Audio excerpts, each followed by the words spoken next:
Hey Mountain Kids, this is Rob Boyd with a little more outdoor core, and this is for you grade level 4.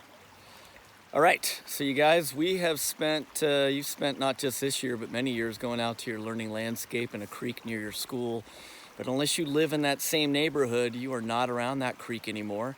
So I need you, Year of the Trout Kids, to focus on your creek near your home. So I'm gonna do the same right now. And here we go. This is Massey Creek.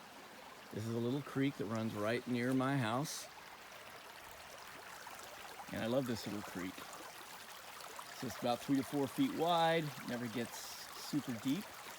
But I've had a lot of fun exploring, discovering, playing along this creek by myself and with my family. And so I want to direct your attention to where you live. You are not near the school, most likely, and so you are homebound, but you're not housebound. So when you get outside, which is good for your health, I want you to connect with the creek near where you live. Now, I'm guessing after school on weekends, summertime, you're around that creek anyway. It's what every mountain kid does. But as you're the trout kids, I expect you to become kind of more experts on your creek. And so this is what I'm asking you to do for your homework tied to your creek. I want you to go out to the creek near your home. And I want you to, number one, I want you to track how it's getting deeper in the spring. The winter snow becomes the river flow. And right now the snow is melting during these warmer days, and all of our creeks and rivers are going to be getting deeper and deeper. And I want you to track how they rise. Now, the way you track how much deeper a river is getting, besides just looking at it and kind of estimating, is you can put a stick in right next to the bank. You can look at some rocks and identify a rock, look if it's covered, look if it's how deep underwater it is, or like this little vertical stick, or this little horizontal stick in front of me. I can just measure how, where the river is in relationship to the bottom of that stick. So something really simple. Just go out. Every time you get a chance to get out to that creek, I want you to check out how deep it's getting, okay?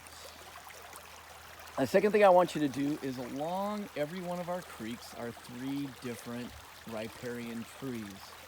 Now remember, along our clean, cold, and clear water, which our trout need, our trout also need a lot of shade cover and other benefits that come from certain trees growing along the river.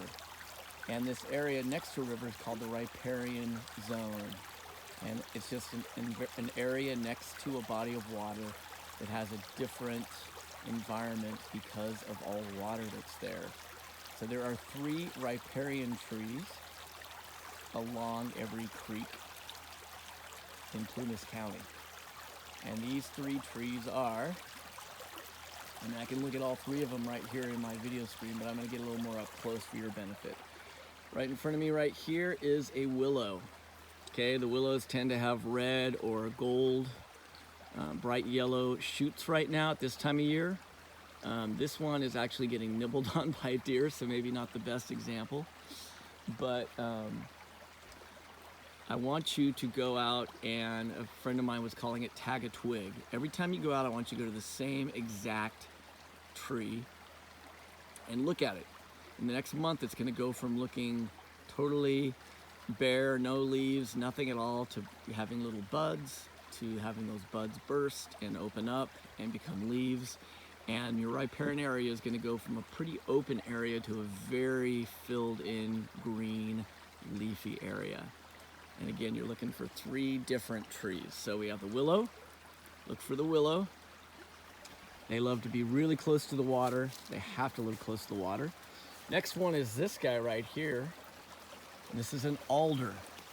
And the alder are easily identified because of these cool little cones that we tend to think of with our conifer evergreen trees.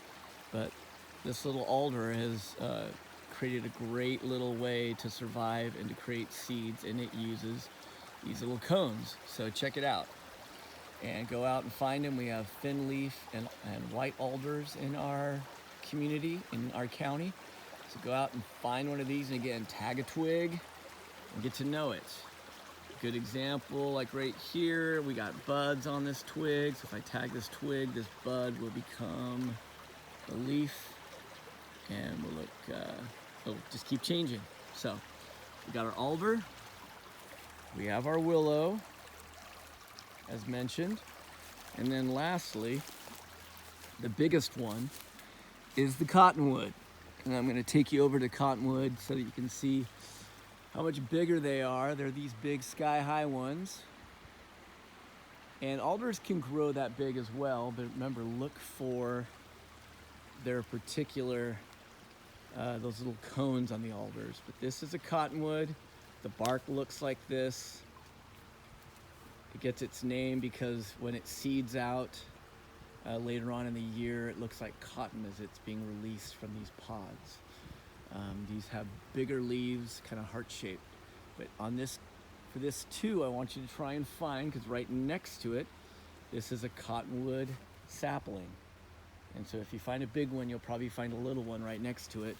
And again, you're going to see little buds, which are going to become little leaves, and check them out. So you're looking for willow, alder, and cottonwood.